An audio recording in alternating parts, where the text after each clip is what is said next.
నమస్కారం అండి. ఈరోజు మనం ఆంధ్రప్రదేశ్ శ్రీ సత్యసాయి జిల్లా కదిరి పట్టణం నందు 33వ వార్డులో ఉన్నటువంటి త్రిపుర శక్తి సేవా సమితి ఆధ్వర్యంలో మరి మనకి దుర్గా నవరాత్రులు అనేటువంటివి దసరా మహోత్సవం సందర్భంగా దుర్గా నవరాత్రులు జరుగుతాయి. దానిలో భాగంగా ఈ సంవత్సరం నుండి మరి ప్రతి ఏటా కూడా ఇలాగే కొనసాగించాలనేటువంటి ఆలోచనతో మరి ఈ యొక్క కమిటీ వారు మరి అమ్మవారిని వివిధ అంటే రోజుకొక అమ్మవారిని రోజుకొక రూపంలో దర్శనమిస్తూ నిన్న సరస్వతి మరి ఈరోజు కాళికామాత అలంకారంతో మరి చాలా ఈ యొక్క బజార్ అంతా కూడా ఈ వార్డ్ అంతా కూడా అమ్మవారి కదిరిలో అయితే 3 విగ్రహాలు ఉన్నాయి. మరి ఈ ఏదైతే ఈ సంస్కృతి అనేటువంటిది మనం విజయవాడ కావచ్చు, హైదరాబాద్ కావచ్చు, తదితర ప్రాంతాల్లో చూస్తుంటాం. మరి కదిరిలో కూడా గతంలో కొంతమంది చేశారు.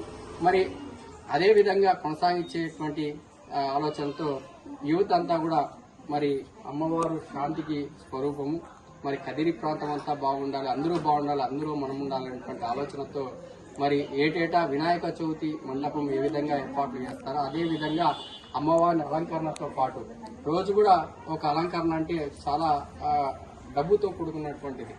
మరి అటువంటిది యువత అంతా కూడా డబ్బు ప్రామాణికం కాదు, మనం మన సంస్కృతి సంప్రదాయాలు సనాతన ధర్మాన్ని కాపాడాలనేటువంటి ఆలోచన విధానంతో మరి యువత చేస్తున్నటువంటి కృషికి అభినందిస్తూ మరి ఇక్కడ ఏర్పాట్లు ఏ విధంగా చేస్తున్నారు. అలాగే కదిరిలో ఉన్నటువంటి పురప్రముఖులంతా కూడా ఇక్కడికి 33వ వార్డు నల్లగుట్ట స్ట్రీట్లో మరి అమ్మవారిని దర్శించుకోవచ్చు.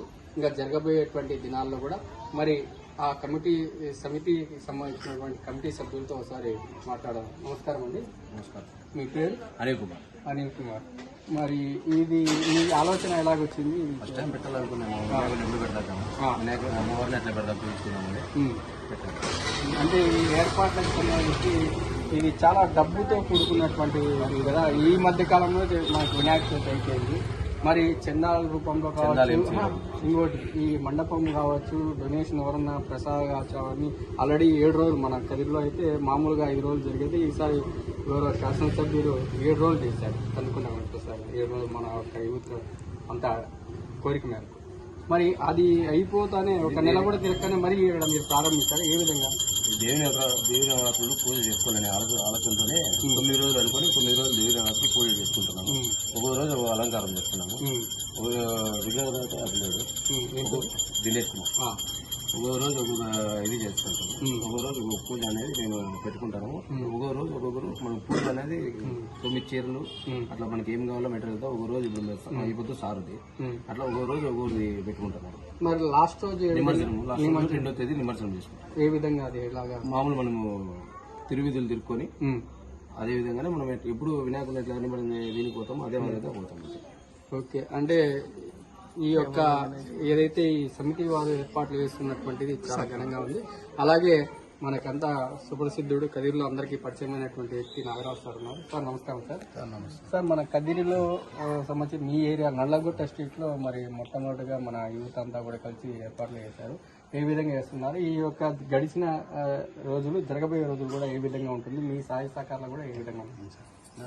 నల్లగుట్ట వీధిలో ముఖ్యంగా చాలా ఏళ్ళ నుంచి కూడా ఎప్పుడు ఈ విధంగా విగ్రహాలను అనేటివి ఏర్పాటు చేయలేదు. కానీ ఈ సంవత్సరము యువత ఉత్సాహంతో, భక్తితో, మంచి మనస్సుతో మరి దుష్ట శిక్షణ శిష్ట రక్షణ అన్నట్లు మామూలుగా అంటే వారి యొక్క ఆలోచన మేరకు వీళ్ళందరూ ఈ ఏర్పాట్లు చేయడం జరిగింది. 9 రోజులు అంటే నవరాత్రులు భక్తి శ్రద్ధలతో ఎవరికి ఎటువంటి ఇబ్బందులు కూడా కలగకుండా వారంతకు వారే ముందుకు వచ్చి అందరూ మేము ఈరోజు ఈ అలంకారానికి మేము ఉంటాము అనే విషయాలన్నింటినీ వాళ్ళు తీసుకురావడము మంచి ఆలోచన. మరి యువత ముఖ్యంగా ఇది చేయడం నిజంగా నాకు చాలా ఆనందము. కాబట్టి వీళ్ళందరినీ నేను పేరున అభినందిస్తున్నాను సార్. మరి వినాయక ఉత్సవ సమితి ప్రతి ఏటా కూడా అధ్యక్షులు, ప్రతి ఏటా కూడా మాకంతా ఉత్సాహంగా మా వెన్నంటుండి మాకు నడిపించేటువంటి వ్యక్తి నాగేంద్ర అన్న. మరి ఆయన కూడా వచ్చారు. సార్ నమస్కారం సార్. మరి ఈ ఏటా మీ ఏరియాలో 33వ వార్డులో అమ్మవారిని నెలకొల్పారు. గతంలో కూడా మీరు సింకోట దగ్గర అమ్మవారిని ప్రతిష్ఠించినారు. మరి ఈ ఏటా ఏ విధంగా ఈ పిల్లలు ఉత్సాహంగా చేస్తున్నారు, ఏ విధంగా చేయాలి? సనాతన ధర్మంలో శక్తి ఆరాధన అనేది చాలా కీలకం. ఎందుకంటే మనము గత చరిత్రను కానీ మనం ఒకసారి చూస్తే ఈ సృష్టిని వ్యవస్థనంతా కూడా నడిపేది శక్తి. కానీ కనుక ఈ దసరా శరన్నవరాత్రుల్లో అమ్మవారిని శక్తి రూపంలో పూజించడం అనేది మన హిందూ సాంప్రదాయంలో చాలా ప్రాముఖ్యమైనది. కనుక ఇప్పుడున్న యువత కూడా గత సంప్రదాయాల్ని మర్చిపోకుండా తూచా తప్పకుండా అదే వ్యవహార శైలిలో దేవీ దేవతల్ని పూజించడం అనేది వారి యొక్క నాగరికతకి, సంస్కృతికి నిదర్శనం. కనుక మన దేశ సంస్కృతి వెలసిల్లాలంటే మొదట శక్తి ఆరాధనే ముఖ్యం. కాబట్టి ఈరోజు ఈ పరంపర ప్రతి వాడలో కూడా వెలసిల్లాలని చెప్పేసి కదిరి అంతా కూడా ఈ రకంగా భక్తి పారవశ్యంతో అమ్మని పూజించి అమ్మ కృపకు పాత్రలు కావాలని కోరుకుంటూ సెలవు తీసుకుంటాం. మరి అన్నగారు కూడా చెప్తున్నారు, మరి ఏదైతే మన సనాతన ధర్మంలో ఉన్నటువంటి సాంప్రదాయాలు, మరి దేవుని పూజించేటువంటిది, ఇవన్నీ కూడా భవిష్యత్తు తరానికి మనం అందియాలంటే ఈ విధంగా ఈ యువత ఏ విధంగా చేస్తున్నారు, ఆ విధంగా మనకి వినాయక చవితి ఏ విధంగా చేసుకుంటామో అదే విధంగా దేవీ నవరాత్రులు కూడా ప్రతి ఒక్కరూ చేస్తారని ఆశిస్తూ స్వామి అమ్మవారిని